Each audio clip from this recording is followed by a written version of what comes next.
세상의 모든 사람들은 태어날 때 커다란 네모 하나를 마음속에 안고 태어난다.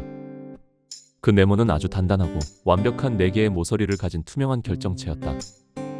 아기들이 세상 밖으로 나올 때 네모는 그 어떤 얼룩도 없는 크리스탈처럼 반짝이는 아름다운 모습이었다. 모든 사람들의 마음속에는 항상 이 네모가 자리하고 있었다. 물론 내 마음속에도 그 네모는 늘 존재했다. 그것이 싫어지기 전까지는. 처음 그 네모가 싫어졌던 건 내가 5살이었을 때였다. 그때 동생이 태어났고 나는 부모님의 사랑을 빼앗기는 것 같았다. 어느 날 밤 엄마 아빠가 자고 있을 때 조용히 동생에게 다가가 그 작은 볼을 3개 꼬집었다. 그 순간 내 마음속에 네모가 갑자기 꿈틀거리더니 자신의 날카로운 모서리로 내 가슴을 콕콕 찔러댔다. 마치 무언가가 잘못되었다고, 그 행동이 옳지 않았다고 말하는 것처럼. 너무 아파서 그 자리에서 울음을 터뜨리자 부모님이 깜짝 놀라 안방에서 달려나왔다. 무슨 일이야? 어디 다친 거야? 당황한 나는 눈물을 닦으며 망설이다 결국 입을 열었다. 동생이 너무 예뻐서 그냥 옆에서 보고 있었어요. 입에서 말이 떨어지자마자 네모의 모서리가 다시 날카롭게 내 마음을 찔렀다. 나는 그 찔림이 거짓말 때문이라는 걸 본능적으로 알 수 있었다. 부모님은 내 눈을 들여다보며 잠시 말을 아끼다가 차분한 목소리로 말했다. 민우야, 너를 아프게 하는 그 네모는 양심이란다. 그건 네가 무엇이 옳고 그른지 알고 있다는 증거야. 그게 있는 한 넌 다시 바르게 갈 수 있어. 그 말은 그저 설명이 아닌 나를 믿는 다정한 위로였다. 그리고 그날 이후 나는 마음속에 그 네모를 처음으로 의식하기 시작했다. 하지만 어린 나는 양심의 찔림보다 편한 것이 더 좋았다. 아무도 없을 때 바닥에 쓰레기를 버리거나 작은 거짓말로 선생님이나 부모님을 속이는 것이 너무나 쉬웠다. 왜냐하면 그 네모는 찌를수록 모서리가 조금씩 닳아 덜 아프게 되었기 때문이다. 시간이 흐르고 내가 20살이 되었을 무렵엔 친구의 여자친구를 몰래 만나는 일조차 전혀 마음이 아프지 않았다. 거짓말을 하고 남을 속이는 것이 어느새 너무나 달콤하고 익숙한 일이 되어 있었다. 나는 마음속의 네모가 더 이상 나를 찌르지 않는다는 사실에 안도감을 느꼈다. 하지만 그것이 바로 가장 큰 착각이었다는 걸 그땐 몰랐다. 내 안의 네모는 이제 더 이상 네모가 아니었다. 처음엔 단단하고 반듯했던 4개의 모서리는 모두 닳아 없어졌고 이제는 주머니 속에 들어간 채 언제 잃어버렸는지도 모르게 된 작고 둥근 단추처럼 되어버렸다. 빛도 잃고 모양도 잃은 채로. 그리고 사람은 죽음에 다다랐을 때 모두 아주 특별한 열차를 타야 했다. 그 열차는 천국으로 향하는 열차였다. 열차는 매일 자정 아무도 모르게 달빛 가득한 어느 역에 도착했고 삶의 끝에 다다른 사람들은 그곳에 서서 조용히 열차를 기다렸다. 열차에 탑승하기 위해 필요한 건 오직 하나. 바로 사람이 태어날 때부터 지니고 있던 그 양심이었다. 열차의 입구에는 정사각형 모양의 구멍이 뚫려 있었다. 사람들은 자신의 양심을 꺼내 그 구멍에 대보았다. 양심이 여전히 단단한 네모라면 구멍에 딱 맞아 빠지지 않았고 문이 열리며 열차에 오를 수 있었다. 하지만 만약 그 양심이 자꾸 둥글게 깎여 있다면 구멍을 통과해 쏙 빠져버리고 말았다. 양심이 빠져버린 문은 열리지 않았고 열차는 그 사람을 태우지 않았다. 어느 날 문득 눈을 떠보니 나는 그 달빛 역 앞에 서 있었다. 주위를 둘러보니 수많은 사람들이 작고 둥근 양심을 손에 쥔 채 허탈한 얼굴로 땅을 바라보고 있었다. 그들 중에는 나도 포함되어 있었다. 열차는 조용히 떠났고 사람들은 흩어져 어디론가 사라졌다. 나는 손에 쥔 단추 같은 양심을 바라보며 혼잣말을 했다. 처음엔 정말 크고 네모났었는데 어쩌다 이렇게 된 걸까? 그 순간 낡은 양복을 입은 한 할아버지가 내 옆에 서서 말을 걸었다. 나는 놀라 고개를 들었다. 할아버지. 할아버지는 내 손을 잡고 조용히 말했다. 양심은 말이지, 깎이면 작아지지만 진심으로 뉘우치고 남을 위해 좋은 일을 하면 조금씩 자라난단다.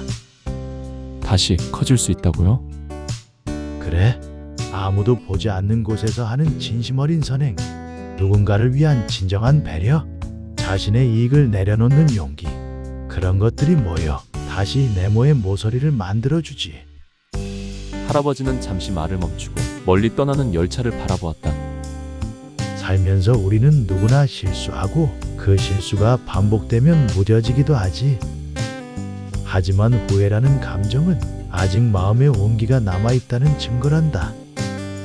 할아버지는 내 어깨에 손을 얹으며 네가 느끼는 이 찔림이 결코 헛된 게 아니라는 걸 기억해라.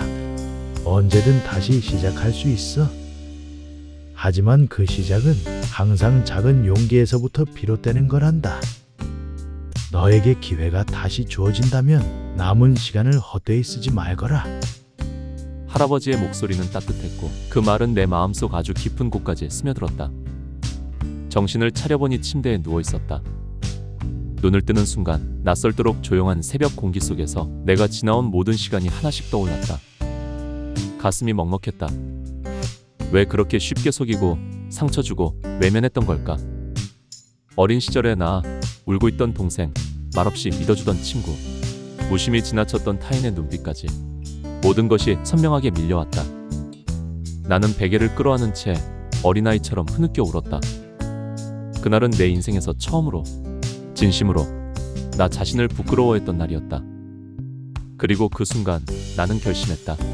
이제는 다르게 살겠다고. 지금부터라도 작은 일부터 다시 시작해보겠다고.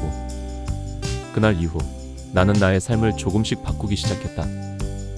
매주 토요일이면 동네 공원에 나가 쓰레기를 주웠고, 겨울에는 버스 정류장에서 떨고 있는 노인에게 외투를 벗어주었다. 배고픈 아이에게 따뜻한 빵을 건넸고, 도움이 필요한 친구에게 조용히 손을 내밀었다.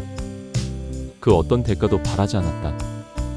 어느 날은 길을 걷다 마주친 몸이 불편하신 아주머니가 무거운 장바구니를 들고 있었다. 나는 집 앞까지 들어드렸고 그분이 눈시울을 붉히며 말했을 때 내 마음속에 무언가 따뜻한 것이 자라나는 걸 느꼈다. 몇 년이 흐른 어느 날 나는 다시 양심을 꺼내보았다. 아주 작지만 모서리가 생겨 있었다. 투명하진 않았지만 분명한 네 개의 각이 느껴졌다. 그 순간 가슴이 저릿해졌다. 마치 오래전 잃어버린 친구를 다시 만난 듯한 기분이었다. 나는 조용히 눈을 감고 그동안 지나온 시간들을 떠올렸다. 작은 선의가 쌓여 만든 변화들, 그 과정에서 피어난 따뜻한 말 한마디, 조용한 미소, 그리고 나도 모르게 흘린 눈물들. 그 모든 순간이 이 작지만 반듯한 네모에 고스란히 새겨져 있었다. 그날부터 나는 더 이상 외롭지 않았다.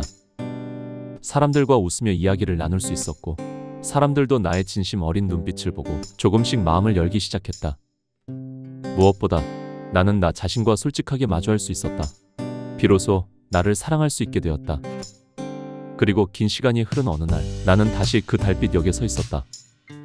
그리고 조심스럽게 마음에 손을 넣었다. 그리고 꺼낸 양심은 비록 완벽한 정사각형은 아니었지만 분명한 네 개의 모서리를 가지고 있었다. 투명했고 은은한 빛을 머금고 있었다. 나는 그것을 조심스레 열차의 구멍에 대보았다. 양심은 구멍 밑으로 빠지지 않았다. 모서리가 딱 걸렸다. 찰칵 문이 열렸지만 나는 그 앞에서 한참을 머뭇거렸다. 그동안 함께했던 사람들, 지나온 삶이 주마등처럼 떠올랐다. 그 순간 할아버지가 따뜻하게 웃으며 말씀하셨다. 민우야, 그동안 고생 많았다. 너의 진심으로 자기 자신을 되찾은 거야. 나는 열차에 올랐고 할아버지를 꼭 끌어안은 채 눈물을 흘렸다. 그때 제 손을 잡아주지 않으셨다면 전 이 열차를 타지 못했을 거예요. 그날 이후로 제 삶은 너무 따뜻했고 다시 웃을 수 있었어요. 감사해요, 할아버지. 열차는 부드럽게 출발했다. 창밖으로는 따뜻한 햇살과 평화로운 구름이 흘러가고 있었다. 차창 밖 풍경은 마치 오래된 기억처럼 부드럽고 흐릿하게 스쳐 지나갔다. 빛에 물든 구름 사이로 한때의 웃음소리, 따뜻했던 손길들이 어렴풋이 떠올랐다. 창밖 너머에서 열차가 멀어지는 걸 바라보던 누군가가 두 손으로 조심스레 동그래진 양심을 매만지며 조용히 중얼거렸다. 처음엔 정말 크고 네모났었는데 어쩌다 이렇게 된 걸까? 그 목소리는 먼 데서 울리는 바람처럼 잔잔했지만 깊은 울림을 남겼다. 이 이야기는 여기서 끝나지 않는다.